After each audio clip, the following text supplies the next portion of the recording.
BPharm course പഠിച്ചുകൊണ്ടിരിക്കുന്നവർക്ക് post graduate അതായത് masters admission എടുക്കാൻ വേണ്ടിയിട്ടും ജിപാറ്റ് എക്സാം ആക്ച്വലി നമുക്ക് തേർഡ് ഇയർ പഠിക്കുന്ന കുട്ടികൾക്കും അതുപോലെ ഫൈനൽ ഇയർ അപ്പിയർ ആവുന്ന കുട്ടികൾക്കും ഒരുപോലെ എഴുതാവുന്നതാണ്. അതിലേതെങ്കിലും ഒരു സപ്ലി വന്നാൽ എന്താണ് പിന്നീടുള്ള കാര്യങ്ങൾ? അതായത് ഡിസ്ക്വാളിഫൈ ആവുമോ, അല്ലെങ്കിൽ ഫോർത്ത് ഇയറിലെ സബ്ജക്ട്സും കൂടി ഇതിനകത്ത് വരുന്നുണ്ട്. അപ്പോൾ നമ്മൾ മുൻകൂട്ടി അതിന് നന്നായിട്ടൊരു നേരത്തെ ധാരണ ഉണ്ടാവണം സിലബസിനെ പറ്റിയിട്ട്. അപ്പൊ എല്ലാ സബ്ജക്ട്സും കോർ സബ്ജക്ട്സ് ആയിട്ട് അവർ പറയുന്നത് pharmacology, pharmaceutical chemistry. Hi all, welcome to എജൂസ് podcast. Graduate pharmacy aptitude test അഥവാ ജിപാറ്റ് എന്താണ് ഈ ഒരു എക്സാം, ആരാണ് ഈ ഒരു എക്സാം കണ്ടക്ട് ചെയ്യുന്ന ബോഡി എന്നിങ്ങനെയുള്ള ജിപാറ്റിനെ സംബന്ധിച്ചുള്ള ഒരു ഓവറോൾ ഓറിയന്റേഷൻ ആണ് ഇന്ന് പോഡ്കാസ്റ്റിലൂടെ ഡിസ്കസ് ചെയ്യാൻ ഉദ്ദേശിക്കുന്നത്. 2021 ജിപാറ്റ് എക്സാം ക്രാക്ക് ചെയ്ത നയന മാം ആണ് ഇന്ന് പോഡ്കാസ്റ്റിൽ നമ്മോടൊപ്പം ഉള്ളത്. Hi Nayana, welcome to this session. നമുക്ക് കൂടുതൽ കാര്യങ്ങൾ ജിപാറ്റ് എക്സാമിനെ കുറിച്ചുള്ള കൂടുതൽ കാര്യങ്ങൾ നയനയോട് തന്നെ ചോദിച്ചറിയാം. ആദ്യമായി, എന്താണ് എക്സാക്ട്ലി ജിപാറ്റ് എക്സാം എന്ന് പറയുന്നത്, ആരാണ് ഈ ജിപാറ്റ് എക്സാം കണ്ടക്ട് ചെയ്യുന്ന ബോഡി, എങ്ങനെയുള്ള കാര്യങ്ങൾ ഒന്ന് ഷെയർ ചെയ്യാവോ? ജിപാറ്റ് എക്സാം എന്ന് പറയുമ്പോൾ തന്നെ നമ്മൾ ബിഫാം കോഴ്സ് പഠിച്ചുകൊണ്ടിരിക്കുന്നവർക്ക് പോസ്റ്റ് ഗ്രാജുവേറ്റ് അതായത് മാസ്റ്റേഴ്സ് അഡ്മിഷൻ എടുക്കാൻ വേണ്ടിയിട്ടും അതുപോലെ എംഫാം പഠിച്ചു കഴിഞ്ഞവർക്ക് PhD അഡ്മിഷൻ എടുക്കാൻ വേണ്ടിയിട്ടുമാണ് ആക്ച്വലി ഈ ഒരു എൻട്രൻസ് എക്സാം. അപ്പോൾ ഇത് actually third year fourth year പഠിക്കുന്നവർക്ക് എഴുതാം എംഫാമിന് അഡ്മിഷൻ എടുക്കാൻ. എംഫാം കഴിഞ്ഞവർക്കാണെങ്കിൽ നേരെ ഡയറക്റ്റ് PhD അഡ്മിഷന് വേണ്ടിയിട്ടും ഈ ജിപാറ്റ് എക്സാം എഴുതാവുന്നതാണ്. അതുപോലെ ഇത് actually NTA national testing agency ആയിരുന്നു ഇത് കണ്ടക്ട് ചെയ്തുകൊണ്ടിരുന്നത് ഇനിഷ്യലി. പക്ഷെ ഇപ്പം കുറച്ച് നാളായിട്ട് NBMS അതായത് നമ്മുടെ നീറ്റ് PG കണ്ടക്ട് ചെയ്യുന്ന അതേ ബോഡി തന്നെയാണ് ഇപ്പം നമ്മുടെ ഈ ഒരു ജിപാറ്റ് എക്സാം കണ്ടക്ട് ചെയ്യുന്നത്. അപ്പോൾ ശരിക്കും ഈ ഒരു എക്സാം എഴുതാനുള്ള ക്വാളിഫിക്കേഷൻ അല്ലെങ്കിൽ എലിജിബിലിറ്റി ക്രൈറ്റീരിയാസ് എന്തൊക്കെയാണ്? ജിപാറ്റ് എക്സാം ആക്ച്വലി നമുക്ക് തേർഡ് ഇയർ പഠിക്കുന്ന കുട്ടികൾക്കും അതുപോലെ ഫൈനൽ ഇയർ അപ്പിയർ ആവുന്ന കുട്ടികൾക്കും ഒരുപോലെ എഴുതാവുന്നതാണ്. കാരണം അതിന്റെ വാലിഡിറ്റി എത്രത്തോളം ഉണ്ട്, 3 years വാലിഡിറ്റി ഉള്ളത് കൊണ്ട് തന്നെ തേർഡ് ഇയർ പഠിക്കുന്നവർക്കും ഫോർത്ത് ഇയർ പഠിക്കുന്നവർക്കും ഈ എക്സാം എഴുതാം. ഇപ്പൊ തേർഡ് ഇയർ പഠിക്കുന്നവർക്കാണെങ്കിൽ ആക്ച്വലി ഒരു ട്രയൽ പോലെ ആകും അത്. പിന്നെ അതുപോലെ മാസ്റ്റേഴ്സ് കഴിയുന്നവർക്കും എക്സാം എഴുതാം PhD അഡ്മിഷന് വേണ്ടിയിട്ട്.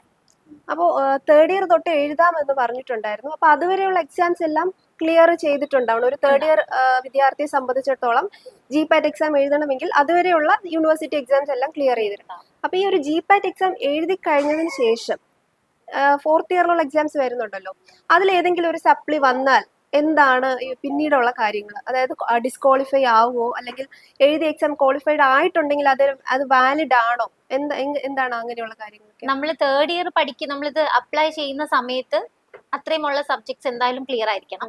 പിന്നെ നമ്മൾ എക്സാം അപ്ലൈ ചെയ്ത് അല്ലെങ്കിൽ എഴുതി കഴിഞ്ഞിട്ട് നമുക്കൊരു സപ്ലിമെന്ററി വരികയാണെങ്കിൽ നമ്മൾ ആ ഒരു വാലിഡിറ്റിനെ അത് അഫക്ട് ചെയ്യും. ആ ഒരു 3 years അല്ലെങ്കിൽ നമ്മൾ ആ ഒരു ബിഫാം പാസ് ഔട്ട് ആവണമെങ്കിൽ അത്രയും ഫുൾ സബ്ജക്ട്സ് കംപ്ലീറ്റ് ചെയ്യണമല്ലോ. അപ്പൊ അത് എന്തായാലും നമ്മുടെ എക്സാമിനെ അഫക്ട് ചെയ്യുന്ന ഒരു കാര്യം തന്നെയാണ്. അപ്പൊ അതിന്റെ വാലിഡിറ്റി നഷ്ടപ്പെടും സപ്ലി വന്നു കഴിഞ്ഞിട്ടുണ്ടെങ്കിൽ. ഓക്കെ, അപ്പൊ എന്താണ് അപ്പോൾ ശരിക്കും ഒരു ട്രൂ ആസ്പിരന്റ് ജിപാറ്റ് ക്രാക്ക് ചെയ്യണം എന്നുള്ള ആൾക്കാർക്ക് എക്സാം പാറ്റേൺ എന്താണെന്ന് അറിയാൻ താല്പര്യം ഉണ്ടാകും. അതുപോലെ എക്സാമിന്റെ ഡ്യൂറേഷൻ, എക്സാമിന്റെ മാർക്ക്, ടോട്ടൽ മാർക്ക്, അപ്പൊ അങ്ങനെയുള്ള കാര്യങ്ങളൊക്കെ ഒന്ന് ഷെയർ ചെയ്യാം.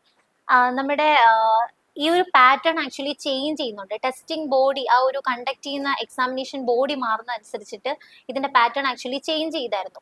അപ്പോൾ മുന്നേ ഉള്ള വർഷങ്ങളിൽ ശരിക്കും പറഞ്ഞിട്ടുണ്ടെങ്കിൽ 125 ക്വസ്റ്റ്യൻസ് അത് തന്നെയാണ് ഇപ്പോഴും. 125 ക്വസ്റ്റ്യൻസ് ആണ്.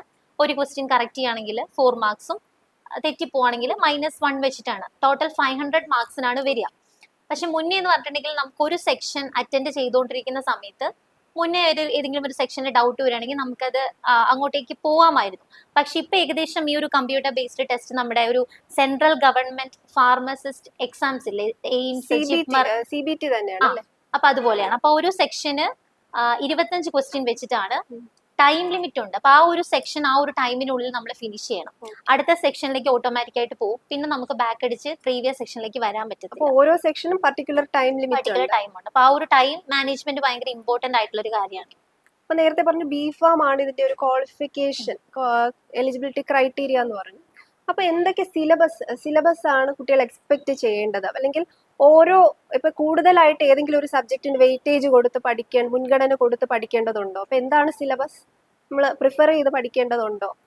ഈ ഒരു ബി ഫാമിന്റെ കംപ്ലീറ്റ് സിലബസ് ആക്ച്വലി ഈ ഒരു ജിപാറ്റിനകത്ത് ഇൻക്ലൂഡഡ് ആണ്.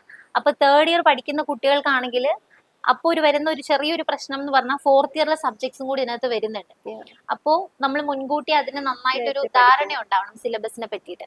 അപ്പൊ എല്ലാ സബ്ജക്ട്സും കോർ സബ്ജക്ട്സ് ആയിട്ട് അവർ പറയുന്നത് ഫാർമക്കോളജി, ഫാർമസ്യൂട്ടിക്കൽ കെമിസ്ട്രി, പിന്നെ ഫാർമകോഗ്നസിയും ജൂറിസ്പ്രുഡൻസിയും എന്നൊക്കെ സെലക്റ്റീവ് ആയിട്ട് കുറച്ച് ലിമിറ്റഡ് നമ്പർ ഓഫ് ക്വസ്റ്റ്യൻസ് ഉണ്ടാവുള്ളൂ. പക്ഷെ നമ്മൾ കൂടുതലും ടൈം കൊടുത്ത് അല്ലെങ്കിൽ എഫേർട്ട് ഇട്ട് പഠിക്കേണ്ട സബ്ജക്ട്സ് എന്ന് പറയുമ്പോഴത്തേക്കും ഫാർമസ്യൂട്ടിക്കൽ കെമിസ്ട്രിയും ഫാർമക്കോളജിയും ഫാർമസ്യൂട്ടിക്സും ആണ്. ഇത് മൂന്നിന്നും ഉറപ്പായിട്ടും കുറച്ച് കൂടുതൽ നമ്പർ ഓഫ് ക്വസ്റ്റ്യൻസ് എന്തായാലും നമുക്ക് എക്സ്പെക്ട് ചെയ്യാം.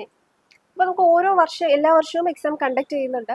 ഓരോ വർഷം കഴിയുമ്പോഴും എക്സാം പാറ്റേണിൽ ഡിഫറെന്റ് വരുന്നുണ്ടാവാം തീർച്ചയായിട്ടും. അപ്പൊ എന്തൊക്കെ ആ ഒരു ഡിഫറൻസ് ആണ് കുട്ടികൾ എക്സാം പാറ്റേണിൽ എക്സ്പെക്ട് ചെയ്യേണ്ടത്? നമുക്കറിയാം കോമ്പറ്റീഷൻ കൂടി വരികയാണ്. അപ്പൊ കുറച്ചും കൂടി സ്റ്റേറ്റ്മെന്റ് ടൈപ്പ് ക്വസ്റ്റ്യൻസ് ഒക്കെ ഇൻക്ലൂഡ് ചെയ്യുന്നുണ്ട്. അപ്പോൾ നമുക്ക് ആ ഒരു ടൈമിന് ഒത്ത് ആ ഒരു കംപ്ലീറ്റ് ക്വസ്റ്റ്യൻ വായിച്ചു തീർക്കുക എന്നുള്ളത് ശരിക്കും പറഞ്ഞ ഒരു ചലഞ്ച് തന്നെയാണ്. അപ്പൊ മുൻ വർഷങ്ങളിലൊക്കെ എന്ന് പറയുകയാണെങ്കിൽ, അതായത് ഒരു 5 വർഷം മുന്നേ ഉള്ള ഒരു ക്വസ്റ്റ്യൻ പേപ്പർ എടുത്ത് നോക്കുകയാണെങ്കിൽ എൻറ്റയർലി ഡിഫറെന്റ് ആണ്. കുറച്ചും കൂടി നമുക്ക് ഡയറക്റ്റ് വായിച്ചു നോക്കിയാൽ തന്നെ മനസ്സിലാവുന്ന ടൈപ്പ് ക്വസ്റ്റ്യൻസ് ആയിരുന്നു. പക്ഷെ ഇപ്പം ഒരുപാട് കോമ്പറ്റീഷൻ പാറ്റേണിൽ ഡിഫറൻസ് വരുന്നുണ്ട്. അപ്പോൾ ഇതൊരു ഹയർ ലെവൽ എക്സാം ആണ്. ഒരു ഫാർമസി വിദ്യാർത്ഥിയെ സംബന്ധിച്ചിടത്തോളം ജിപാറ്റ് എന്ന് പറയുന്നത് ഒരു national level higher level exam ആണ്. അപ്പോൾ ഈ ഒരു എക്സാം ക്രാക്ക് ചെയ്യുന്നത് കൊണ്ടുള്ള ബെനിഫിറ്റ്സ് എന്തൊക്കെയാണ്? In terms of higher studies ആണെങ്കിലും സ്കോളർഷിപ്പ് ആണെങ്കിലും നമ്മുടെ കരിയർ ഓപ്പർച്യൂണിറ്റീസ്, കരിയർ ഗ്രോത്തിനെ സംബന്ധിച്ചിടത്തോളം എന്തൊക്കെ ഒരു ബെനിഫിറ്റ്സ് ജിപാറ്റ് എക്സാം ക്രാക്ക് ചെയ്യുന്നതിലൂടെ ഒരു വിദ്യാർത്ഥിക്കുണ്ട്? ശരിക്കും പറഞ്ഞിട്ടുണ്ടെങ്കിൽ നമുക്കൊരു അക്കാഡമിക്കലി മുന്നോട്ട് ഡെവലപ്പ് ആവണം എന്നുള്ള ഒരു മൈൻഡ് സെറ്റ് ഉള്ള ഒരു സ്റ്റുഡന്റ് ആണെങ്കിൽ ഉറപ്പായിട്ടും അവർ ജിപാറ്റ് എക്സാം പ്രിപ്പയർ ചെയ്യണം. അത് ക്രാക്ക് ചെയ്യുക തന്നെ വേണം. കാരണം ജിപാറ്റ് എക്സാം ക്രാക്ക് ചെയ്യുമ്പോഴത്തേക്കും അക്കാഡമിക്കലി നമുക്ക് കുറച്ചും കൂടി പ്രിഫറൻസ് കിട്ടുകയാണ് സൊസൈറ്റിയിൽ. അതിപ്പോൾ എംഫാം അഡ്മിഷൻ എടുക്കാനാണെങ്കിൽ തന്നെ, അതുപോലെ PhD ആണെങ്കിൽ തന്നെ അവിടെ സ്പെസിഫിക് ആയിട്ട് അവർ പറയുന്നുണ്ടാവും, അല്ലെങ്കിൽ ഹൈലൈറ്റ് ചെയ്ത് പറയുന്ന ഒരു കാര്യമാണ് GPAT qualified candidates are having more preference. അപ്പോഴത്തേക്കും അതൊരു അക്കാഡമിക്കലി നോക്കുകയാണെങ്കിൽ ജിപാറ്റ് ക്വാളിഫിക്കേഷൻ ഉള്ളത് തന്നെ ശരിക്കും പറഞ്ഞാൽ നമുക്കൊരു നല്ലൊരു കാര്യമാണ്, ഒരു പ്ലസ് പോയിന്റ് ആണ്. പിന്നെ നമ്മുടെ സ്കോളർഷിപ്പ് അതുപോലെ ധാരാളം ഫിനാൻഷ്യൽ അസിസ്റ്റൻസ് തരുന്നുണ്ട്. ഇപ്പൊ കുറച്ചും കൂടി ഫിനാൻഷ്യലി ബാക്ക്വേർഡ് ആയിട്ടുള്ള സ്റ്റുഡൻസ് ആണെങ്കിൽ അവർക്ക് പഠിക്കണം എന്ന് ആഗ്രഹമുള്ള കുറെ കുട്ടികളുണ്ട്. പക്ഷെ അവർക്ക് ചിലപ്പോൾ അവരുടെ ഒരു ഫിനാൻഷ്യൽ സിറ്റുവേഷൻസ് കൊണ്ട് പഠിക്കാൻ പറ്റാതെ സ്കോളർഷിപ്പ് ഉറപ്പായിട്ടും അപ്പൊ അവർക്ക് കുറച്ചും കൂടി ഈസി ആയിട്ട് അധികം ബേർഡൻ അവർക്ക് വരാതെ അവർക്ക് പഠിക്കാൻ പറ്റും. അതുപോലെ നമ്മുടെ ഈ മെഡിക്കൽ സ്റ്റുഡൻസിന് എയിംസ് പോലെയാണ് നമ്മുടെ ഫാർമസി സ്റ്റുഡൻസിന് നൈപ്പർ എന്ന് പറഞ്ഞിട്ടുള്ള ഒരു ഇൻസ്റ്റിറ്റ്യൂട്ട്.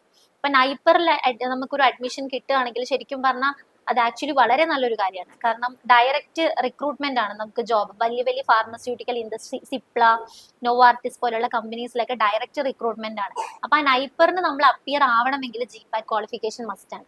അപ്പൊ കുറച്ചും കൂടി വെയിറ്റേജും കാര്യങ്ങളൊക്കെ വരുന്നുണ്ട് അവിടെ. അപ്പൊ നയന 2021 ജിപാറ്റ് എക്സാം ക്രാക്ക് ചെയ്തൊരു വ്യക്തിയാണ്. തീർച്ചയായിട്ടും നല്ല രീതിയിൽ ഫുൾ എഫേർട്ട് കൊടുത്ത് തന്നെ ക്രാക്ക് ചെയ്യണം എന്നുണ്ടെങ്കിൽ തീർച്ചയായിട്ടും ഒരു എഫേർട്ട് കൊടുത്തിട്ട് തന്നെയായിരിക്കും പഠിച്ചത്. അപ്പോൾ എന്തൊക്കെയായിരുന്നു നയനയുടെ ആ ഒരു പ്രിപ്പറേഷൻ സ്ട്രാറ്റജി? ഇപ്പോൾ ട്രൂ ആസ്പിറന്റ്, അതായത് എനിക്ക് ജിപാറ്റ് എക്സാം ക്രാക്ക് ചെയ്യണമെന്ന് ആഗ്രഹിക്കുന്ന ഒരു വ്യക്തി എന്തൊക്കെയാണ് പ്രിപ്പറേഷൻ സ്ട്രാറ്റജി ആയിട്ട് സ്വീകരിക്കേണ്ടത്? ഫോർ എക്സാമ്പിൾ മോക്ക് ടെസ്റ്റുകൾ അറ്റൻഡ് ചെയ്യുക, റിവിഷൻ എത്രത്തോളം ഇമ്പോർട്ടൻസ് ഉണ്ട്? അപ്പൊ എന്തൊക്കെയാണ് ഒരു ട്രൂ ആസ്പിറന്റ് ഈ ഒരു പ്രിപ്പറേഷൻ ജേർണിയിൽ ചെയ്യേണ്ടുന്ന കാര്യങ്ങൾ? നയനയുടെ എക്സ്പീരിയൻസിൽ നിന്നുകൊണ്ട് തന്നെ നയനയ്ക്ക് പറയാനായിട്ട് സാധിക്കും. ശരിയാണത്. തേർഡ് ഇയർ പഠിക്കുമ്പോഴത്തേക്കും ഞാൻ ഒരു പ്രാവശ്യം ട്രയൽ പോലെ ഒന്ന് ജസ്റ്റ് അറ്റൻഡ് ചെയ്തായിരുന്നു. അപ്പോഴത്തേക്കും കട്ട് ഓഫ് ക്രോസ് ചെയ്യാൻ പറ്റിയില്ല. അപ്പൊ നമ്മൾ ജസ്റ്റ് ഒരു ഐഡിയ കിട്ടാൻ വേണ്ടിയിട്ടാണ് നമ്മൾ ആ എക്സാം പ്രിപ്പയർ ചെയ്തത്. പിന്നെ ശരിക്കും കിട്ടണം എന്നൊരു ആഗ്രഹത്തോടു കൂടി തന്നെ ഞാൻ വർക്ക് ചെയ്തുകൊണ്ടിരുന്നപ്പോഴാണ്, അതായത് ഫൈനൽ ഇയർ കഴിഞ്ഞിട്ട് വർക്ക് ചെയ്തുകൊണ്ടിരുന്നപ്പം ഒന്ന് പ്രിപ്പയർ ചെയ്തു. ശരിക്കും പറഞ്ഞാൽ നമ്മൾ മാക്സിമം ക്വസ്റ്റ്യൻസ് വർക്ക്ഔട്ട് ചെയ്യണം. അതായത് കൺസെപ്റ്റ് മനസ്സിലാക്കി ജസ്റ്റ് അതൊരു പോയിന്റ് വൈസ് നമ്മൾ നോട്ട് ചെയ്ത് വെച്ചതിന് ശേഷം എത്രത്തോളം ക്വസ്റ്റ്യൻസ് നമുക്ക് വർക്ക്ഔട്ട് ചെയ്യാൻ പറ്റുന്നു അത്രത്തോളം ക്വസ്റ്റ്യൻസ് വർക്ക്ഔട്ട് ചെയ്യുന്നുള്ളതാണ് ഇതിന്റെ ഒരു പ്ലസ് പോയിന്റ്. ശരിക്കും പറഞ്ഞിട്ടുണ്ടെങ്കിൽ ആ എക്സാമിന്റെ ഒരു ക്വസ്റ്റ്യൻ പേപ്പർ കണ്ടപ്പോൾ തന്നെ എനിക്ക് ശരിക്കും കുറച്ചും കൂടി ഹാപ്പിനെസ് ആണ് ഫീൽ ചെയ്തത്. കാരണം ഞാൻ വർക്ക്ഔട്ട് ചെയ്ത ക്വസ്റ്റ്യൻസ് തന്നെ കുറച്ച് വാല്യൂസ് മാറ്റിയിട്ട് അങ്ങനെ കുറച്ച് ക്വസ്റ്റ്യൻസ് ഉണ്ടായിരുന്നു. അപ്പൊ നമുക്ക് അങ്ങനെയൊക്കെ വരുമ്പോഴത്തേക്കും ക്വസ്റ്റ്യൻസ് വർക്ക്ഔട്ട് ചെയ്യുക എന്നുള്ളത് ഭയങ്കര യൂസ്ഫുൾ ആയിരുന്നു. കുറെ സമയം നമ്മൾ ഈ കൺസെപ്റ്റിന് വേണ്ടി തന്നെ നമ്മൾ വെക്കാണ്ട് ക്വസ്റ്റ്യൻസും കൂടി വർക്ക്ഔട്ട് ചെയ്ത് മോക്ക് ടെസ്റ്റുകൾ അറ്റൻഡ് ചെയ്ത് അങ്ങനെയൊക്കെ പഠിക്കുകയാണെങ്കിൽ കുറച്ചും കൂടി യൂസ്ഫുൾ ആയിരിക്കും. റിവിഷൻ വളരെ ഇമ്പോർട്ടന്റ് ആയിട്ടുള്ള ഒരു ഫാക്ടർ ആയിട്ടാണ് എനിക്ക് ഫീൽ ചെയ്തത്. അപ്പൊ നമ്മൾ ആദ്യം തിയറി ഫുള്ള് മനസ്സിലാക്കുക, പോയിന്റ്സ് വൈസ് എഴുതി വെച്ച് ക്വസ്റ്റ്യൻസ് പേപ്പർ വർക്കൗട്ട് ചെയ്ത് മോക്ക് ടെസ്റ്റുകൾ അറ്റൻഡ് ചെയ്യുക എന്നുള്ളതൊരു വളരെ നല്ലൊരു പ്രിപ്പറേഷൻ സ്ട്രാറ്റജിയാണ് ഈ എക്സാമിന് ക്രാക്ക് ചെയ്യുന്നതിന് വേണ്ടിയിട്ട്. അപ്പോൾ കട്ട് ഓഫ് ക്രോസ് ചെയ്യുന്ന കാര്യം നേരത്തെ പറഞ്ഞിട്ടുണ്ടായിരുന്നു. അപ്പോൾ നമുക്കൊരു റെപ്യൂട്ടഡ് കോളേജസിൽ അഡ്മിഷൻ കിട്ടാൻ വേണ്ടിയിട്ട് എത്ര കട്ട് ഓഫ് അല്ലെങ്കിൽ ഒരു സേഫ് മാർക്ക് നമുക്ക് എന്ത് പറയാം? അതോടൊപ്പം തന്നെ ഓരോ വർഷവും കഴിയുന്തോറും കട്ട് ഓഫ് മാർക്കിൽ എന്തെങ്കിലും ചേഞ്ചസ് വരുന്നുണ്ട്? അതൊരു ഫിക്സഡ് കട്ട് ഓഫ് തന്നെയാണോ വരിക? കോമ്പറ്റീഷൻ കൂടുന്നതുകൊണ്ട് തന്നെ ഒബ്വിയസ്ലി കട്ട് ഓഫിൽ നല്ല വേരിയേഷൻ വരുന്നുണ്ട്. ചില ടൈമിൽ അത് 95 മതിയായിരുന്നു, പിന്നെ അത് 105 ആയി, പിന്നെ 190 ആയി. അപ്പം എനിക്ക് തോന്നുന്നു ഒരു സേഫ് സോൺ എന്ന് പറഞ്ഞാൽ ഒരു 200 എബോ എന്തായാലും നമുക്ക് വേണം നല്ലൊരു റെപ്യൂട്ടഡ് കോളേജിൽ അഡ്മിഷൻ കിട്ടണമെങ്കിൽ. അപ്പോൾ നയന പ്രിപ്പയർ ചെയ്ത് ക്രാക്ക് ചെയ്തൊരു വ്യക്തിയാണ്. ഒരുപാട് ഈ ഒരു പ്രിപ്പറേഷൻ ജേർണിയിൽ ചലഞ്ചസ് ഫേസ് ചെയ്യേണ്ടി വന്നു. തീർച്ചയായിട്ടും അതൊരു സ്ട്രഗ്ലിംഗ് പീരീഡ് തന്നെ ആയിരുന്നിട്ടുണ്ടാവാം. അപ്പോൾ ഇതൊക്കെ ഓവർകം ചെയ്യാൻ നയനയ്ക്ക് എങ്ങനെയാണ് കഴിഞ്ഞത്? അല്ലെങ്കിൽ ഇനി ഒരു നേരത്തെ പറഞ്ഞതുപോലെ GPAT ക്രാക്ക് ചെയ്യണം, അതിനിപ്പോഴേ പ്രിപ്പയർ ചെയ്യുന്ന കുട്ടികളോട് നയനയ്ക്ക് കൊടുക്കാൻ എന്തെങ്കിലും മെസ്സേജ് ഉണ്ടോ? അവരോട് എന്താണ് പറയാനുള്ളത്? ശരിക്കും പറഞ്ഞാൽ നമ്മൾ മാക്സിമം നമ്മുടെ ടൈം അതിന് ഇൻവെസ്റ്റ് ചെയ്യണം. നമുക്ക് ആത്മാർത്ഥമായിട്ട് നമുക്ക് അക്കാഡമിക്കലി, അതായത് ഇപ്പം പൊതുവെ എല്ലാവരുടെയും ഒരു ധാരണ എന്ന് പറഞ്ഞിട്ടുണ്ടെങ്കിൽ ഫാർമസി കഴിയുകയാണെങ്കിൽ ഒരു മെഡിക്കൽ ഷോപ്പിൽ വർക്ക് ചെയ്യുക, കുറച്ച് മെഡിസിൻസ് ഡിസ്പെൻസ് ചെയ്യുക, അല്ലെങ്കിൽ ഒരു ഹോസ്പിറ്റലിൽ ഒരു സീനിയറിന്റെ കീഴിൽ വർക്ക് ചെയ്യുക എന്നുള്ള ഒരു കൺസെപ്റ്റ് ആണ് പൊതുവെ എല്ലാവർക്കും ഉള്ളത്. പക്ഷെ കുറച്ചും കൂടി നമുക്ക് ആ ഒരു ഫാർമസി ഫീൽഡിന്റെ കുറെ ചെറിയ ചെറിയ ഹിഡൻ സ്പോട്സ് ഉണ്ട്.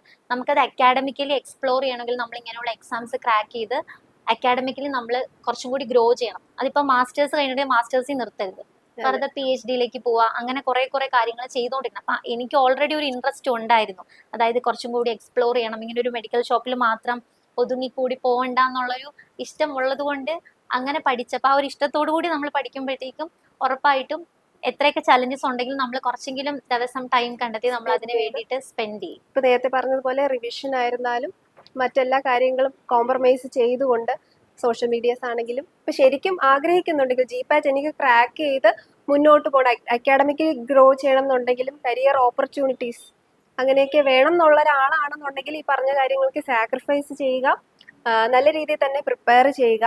ഒരു വർഷം മുൻപെങ്കിലും മിനിമം പ്രിപ്പയർ ചെയ്ത് തുടങ്ങുക. അപ്പോൾ നമ്മുടെ സെഷൻ വൈൻഡപ്പ് ചെയ്യാൻ സമയമായി. അപ്പോൾ തീർച്ചയായിട്ടും നമ്മുടെ ഓഡിയൻസിന് എന്താണ് GPAT എക്സാം എന്നൊരു ഐഡിയ കിട്ടിയിട്ടുണ്ടാവുമെന്ന് വിശ്വസിക്കുന്നു. അപ്പോൾ കൂടുതൽ അപ്ഡേഷൻസുമായി എജ്യൂസ് അക്കാഡമി നിങ്ങളുടെ ഒപ്പം ഉണ്ടാകും. കൂടുതൽ അപ്ഡേഷൻസിനായി stay tune with us. Thank you Nayana.